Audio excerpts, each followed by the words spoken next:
Hook. Picture this, it's Christmas night, and ice is cracking against wooden boats. 2,000 frozen, starving men are crossing a river into enemy territory. Their leader? A Virginia farmer who's lost every major battle so far.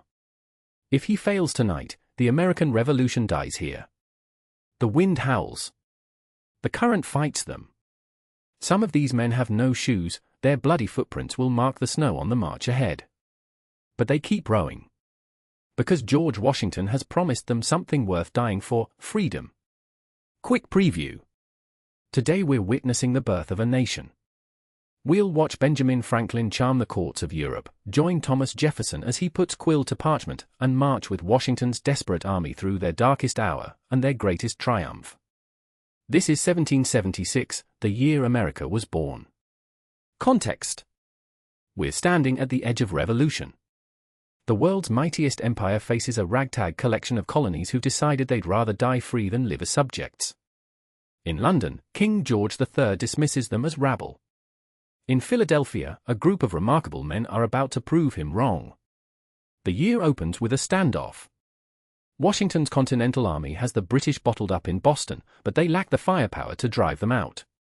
Then, in one of history's greatest logistical feats, Henry Knox drags 60 tons of captured cannons 300 miles through frozen wilderness.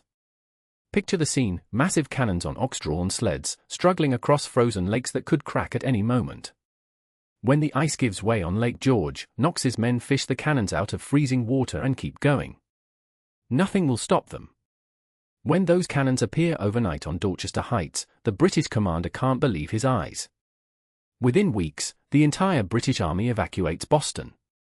Washington has won his first victory, but the real fight is just beginning. Meanwhile, a recently arrived Englishman named Thomas Paine publishes a pamphlet that sets the colonies on fire.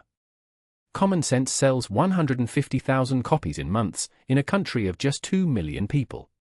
Paine's words cut through years of hesitation. Why should a tiny island rule an entire continent? Why should colonists beg for rights that are theirs by birth? These ideas spread like wildfire through taverns and town squares. Farmers debate them. Merchants argue them. And in Philadelphia, the delegates begin to wonder, perhaps it's time to stop talking about reconciliation with Britain. Perhaps it's time to declare something new. In Philadelphia's State House, the greatest political minds of the age are arguing about something unprecedented. Should they really do this? Should they really declare independence from the most powerful empire on earth? Some delegates are terrified. Break from Britain, and they'll face the full fury of the Royal Navy. They'll be branded traitors, their property seized, their families destroyed. But others see no choice. The time for half measures has passed. The task of putting rebellion into words falls to a 33-year-old Virginian named Thomas Jefferson. For 17 days, he writes and rewrites, distilling centuries of philosophy into a single, explosive document. We hold these truths to be self-evident, that all men are created equal. These words will echo through centuries.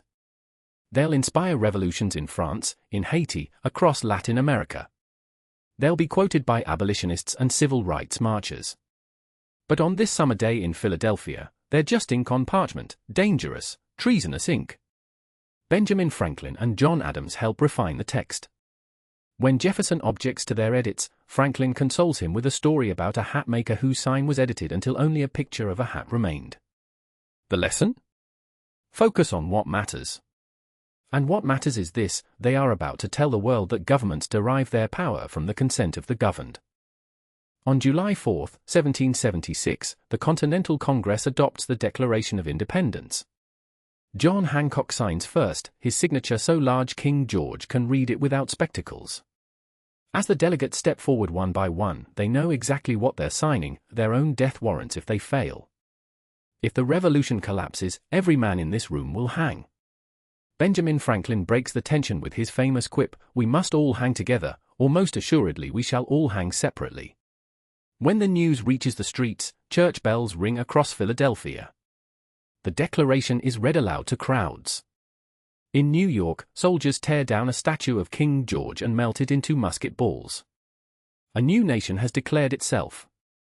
Now comes the hard part, surviving. But declaring independence and winning it are two very different things. In late August, the British response arrives: 400 ships, 32,000 soldiers, 10,000 sailors, the largest armada Britain has ever assembled. Against them? Washington's 19,000 untested troops. The colonists have never seen anything like it. Ships stretch from horizon to horizon. Redcoats pour onto Staten Island like a crimson flood. And among them are the Hessians, German mercenaries with a terrifying reputation. The Battle of Brooklyn is a catastrophe. The British find an unguarded pass and pour through, catching the Americans in a deadly crossfire. The Hessian mercenaries are relentless, their bayonets gleaming. The Continental lines shatter. Hundreds are killed, hundreds more surrender. Only a miracle saves Washington's army. A dense fog rolls in, so thick you can't see 20 feet. Under cover of that fog, Washington evacuates his entire force across the East River in a single night. The British wake up to find empty trenches. The army lives to fight another day. What follows is a nightmare. New York falls. Fort Washington surrenders with 3,000 men. The Continental Army retreats across New Jersey, losing soldiers to desertion every day. By December, Washington has fewer than 3,000 men fit for duty. Enlistments expire on New Year's Day. The revolution is dying. British officers toast what they believe is certain victory. In London, King George prepares to celebrate. Thomas Paine, now marching with the army, publishes a new pamphlet, These Are the Times That Try Men's Souls. The summer soldier and the sunshine patriot will, in this crisis, shrink from the service of their country, but he that stands it now, deserves the love and thanks of man and woman. These words are read aloud to the freezing troops. They listen. And somehow, despite everything, they stay. Washington has one card left to play. One desperate gamble. On Christmas night, Washington gathers his remaining force at McConkey's Ferry. The plan is audacious: cross the ice-choked Delaware River in the middle of winter, march 9 miles through a blizzard, and attack the Hessian garrison at Trenton at dawn.